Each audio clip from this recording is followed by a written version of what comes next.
Hey fellow Vault Dwellers, it's Angry Turtle back with another video, and today we'll be talking about gold bullion and especially what do you want to buy with it? What's worth it?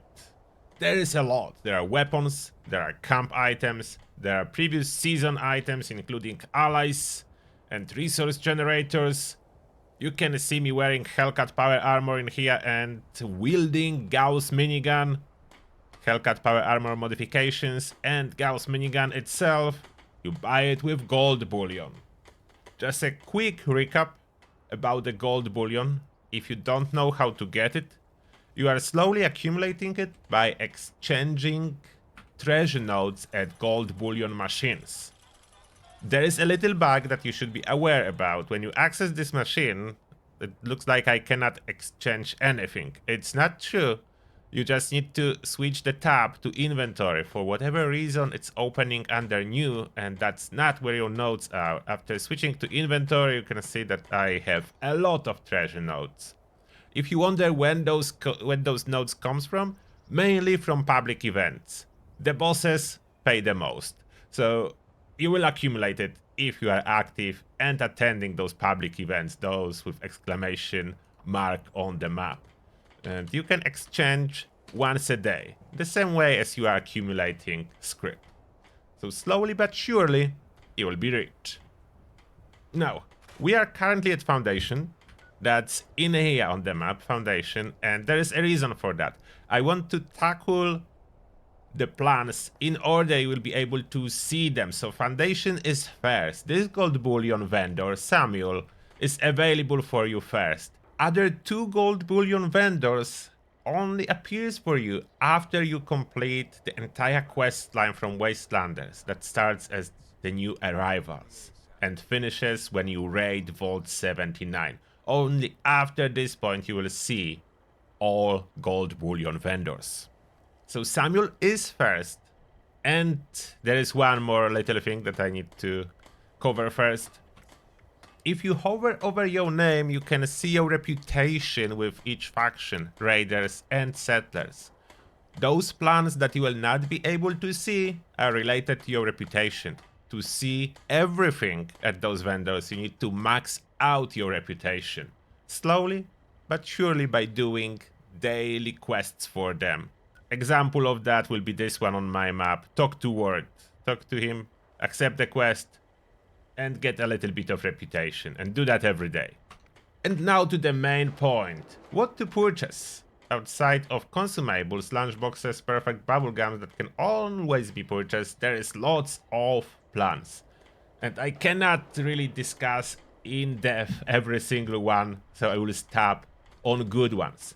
Beehive may be worth consideration. It's a camp resource producer that produces honey. Honey may be useful, especially for easy completion of Sweetwater daily quest. Then chicken coop, not needed, it's producing fertilizer, not really needed. Then Daphne is one of the allies. Those are very expensive light allies, so I would only recommend to purchase best ones. Then fetch Collectron, this is not the Collectron you really must have, unless you want it for the looks, as that's a Robodog in there.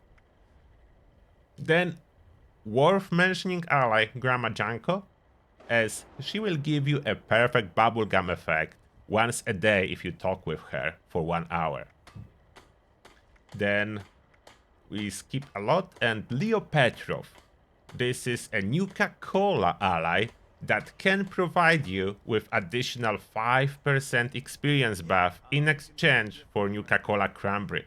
And this is unique buff that's stacked on top of all other experience buffs. That's why he's worth mentioning. Then you have two Nuka-Cola Collectrons, very handy. I prefer regular one, but both are almost equally good. I would recommend buying one if you can afford it. Then there is even more allies and Collectrons. Weather control station, Atlantic City weather if you want it. Slot machine, this one gives you luck bonus. And lastly, Yasmin. This ally I really like for the fact that she frequently sells rare recipes and rare food items. I'm frequently buying from her these rare food items. Most important endgame, I think, when you don't want to craft yourself and you prefer to just spend your caps on that. After that, as you can see, Chinese stealth armor is super expensive, so that's important to get it for free from Settler's Questline. If you missed on that, yeah, you can buy it in here. Very expensive. Then farmable dirt tiles, awesome camp item. Basically floors that you can plant on top of. Very handy. Gauntlet. That's very cheap item, but it is still the most powerful unarmed melee weapon. So if you are an arm build, or in other words, a punch build, you need this gauntlet.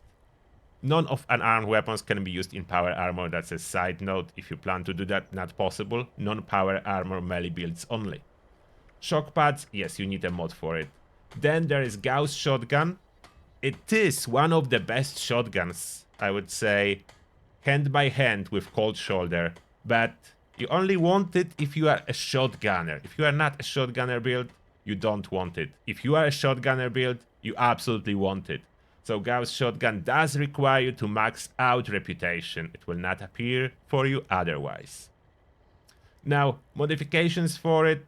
Of course, you want to have forceful stock that helps with durability, so I recommend that over aligned. Your extended barrel for range, and perforating magazine for armor piercing effect.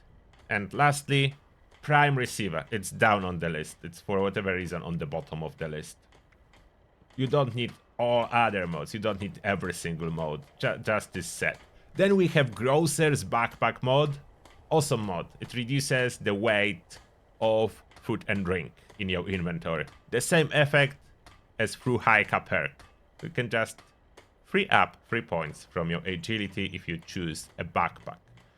Then a full set of modifications for Hellcat. If you are a Hellcat user, most likely you want calibrated shocks and emergency protocols. This is like a set most people would choose to run. Of course, there is more, depend on your build. Then Peppa Shaker modifications, but not the weapon itself.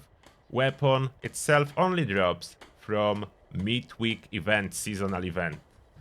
Not amazing weapon, so I would hold on to your gold bullion, buy more important stuff. There is a prime Gauss shotgun receiver I mentioned previously. After that, turbo fed fertilizer, very handy camp item. This is a producer of turbo fed fertilizer grenades that make your crops instantly ready for harvest when you toss it. As well, it does give you a recipe to craft turbo fed fertilizer grenades if you don't want to wait for the producer to make them for you. And then we're going for the next gold bullion vendor. This time at the crater core. When entering crater core, you will see Mortimer. On the left, it's a robot. If you don't see it, you didn't finish a quest line yet, so finish it. Do the Vault 79 raid. Now, this vendor has very interesting inventory. From previous rewards, ammo converter. A lot of people hate on it. I would say it's almost a must, especially if you are big into flamers, regular flamers, and if you run with cremator a lot. Why is that?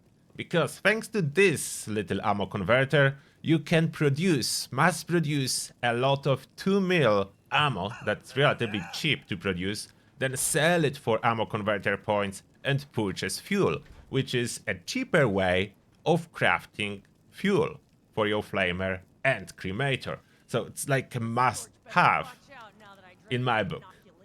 Can vary for you. Just check it yourself. Crafting fuel is very expensive. Then some cooking station and cosmetic machines and little machines that don't do too much. I would not recommend, but company tea machine, another must-have.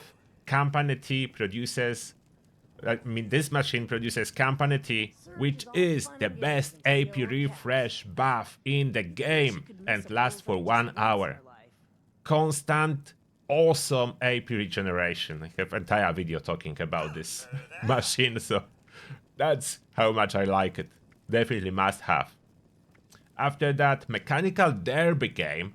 This is a camp item that gives you a temporary bonus plus 2 intelligence. Very handy if you try to level up a lot. Then Military Cryo Freezer, amazing camp item that helps you out with food management. The rare food items that you want to use later, you can put into Military Cryo Freezer and it will never spoil. Then those I would skip, honestly. A lot. There is a lot of stuff. Most of it can be skipped. Even Armco Ammunition Construction Appliance seems to be very handy. It produces ammo, but only regular ammo. There is not even fuel, and very slowly. So, as awesome as it sounds, it's not as awesome. After that, Chemist Backpack mod, really worth having. It's similar situation like Grosses, so you choose one or the other, but this one reduces weight of all your chems, similar to Trawling Pharmacy. I would skip all grenades and so on, they not really needed. About the Gauss minigun, I would not recommend really buying it. It's a cool weapon, but you can hold on when you'll have all the important items, then have your fun with Gauss minigun. It's not the most powerful, and ammo is very expensive, therefore I would not recommend, unfortunately. As well, the same modifications for Hellcat as other vendor and Peppa Shaker, they just share those. They both offer those plans. And lastly, vendor number 3. Last vendor is inside Vault 79. You enter through this elevator, and at here Rex is selling stuff. No reputation required at this vendor, so that's a big plus. Now, there is everything for Brotherhood Recon armor, and I would not recommend this one unless you like it for the look. I would recommend, as this vendor is selling it, Secret Service armor. Okay, I will start from that. Secret Service armor itself, and especially a jetpack for it. So first thing you want to buy with your gold bullion, above anything else, unless you are a heavy power armor user and you don't do anything outside of power armor, but if you do anything outside of power armor, Secret Service chest piece and a jetpack for it. The jetpack is expensive, costs 2,000, and it only fits on the chest piece, so it's 3,250. Occasionally you can save on gold bullion plans when you buy from Minerva, but Minerva is a long, almost 4 months long rotation with some of those items. So you can wait and wait and wait. I would definitely not wait. I would just buy it in here in case of a jetpack, something that is so fun. The most important part about this jetpack, it doesn't use fusion cores like a power armor does. So it's better. It's jetpacking around for free. So much fun. I strongly recommend. Jetpack, chest piece.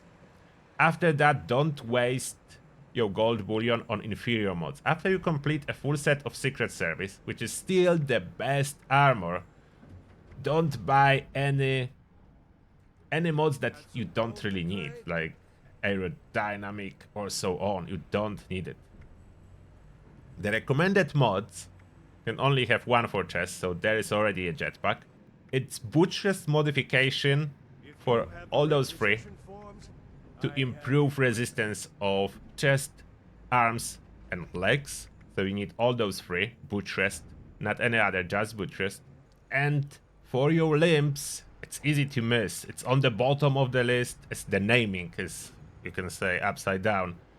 Ultra light build, Secret Service, limbs. Don't buy the chest one, you don't need it. Only for limbs on the bottom of the list. It's out of order, so I would mention that. And you are set with armor. Then let's continue. You can purchase Crusader pistol modifications, but not the weapon itself. The weapon itself comes from daily ops, occasionally sold by Minerva as well. But it's not the best ever pistol, unfortunately. It's a cool one, but purchased for other day, not early on. The Gauss pistol is already more powerful than a Crusader. Pistols generally not recommended early on, as they're not as powerful as you would like them. If you really want to do a pistol build, there is one pistol, and it's Alien Blaster. That works very well. So skip anything else. If you want to do pistol build, get Alien Blaster. Then again, Hellcat mods are shared across all those vendors. Then we do have Hellstorm missile launcher mods. This weapon is weaker than regular missile launcher. I would not waste gold bullion early on, unless later when you will already have like everything and want to have fun with something new. And now Plasma Caster. This one you want if you are a heavy gunner.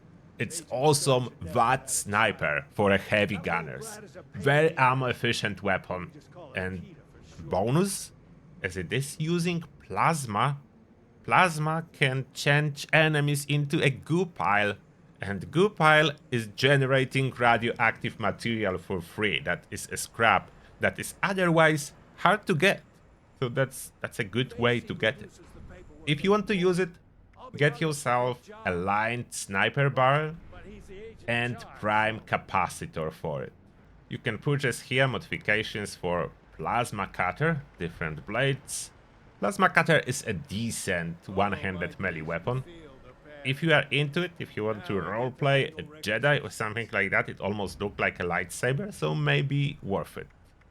The weapon itself not sold in here, but you can get one doing Brotherhood questline, a plasma cutter. Further on the list, Secret Service Under Armor. It is the best available Under Armor in the game, taking into consideration the total bonus, total resistance bonus and special bonus. The best Under Armor in the game, Secret Service, and you need to equip it with shielded lining. So you only buy those two, Under Armor and shielded lining, nothing else. You can purchase here as well solar armor, Strangler Heart stuff, and it is expensive. Strangler Heart power armor definitely not worth it early on. Amount of poison damage attached to it is really small. Crafting very expensive.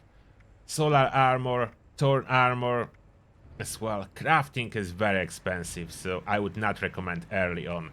T65 power armor full set and its modifications. Honestly, I cannot recommend early on, as you can get Hellcat basically for free, and it's slightly better. So Hellcat over T65, and even better Union power armor after they will fix it. Like when I'm uploading this video, Union power armor plans are bugged, so cannot be really purchased or crafted right now, but should be fixed soon. Then Warglaive modifications.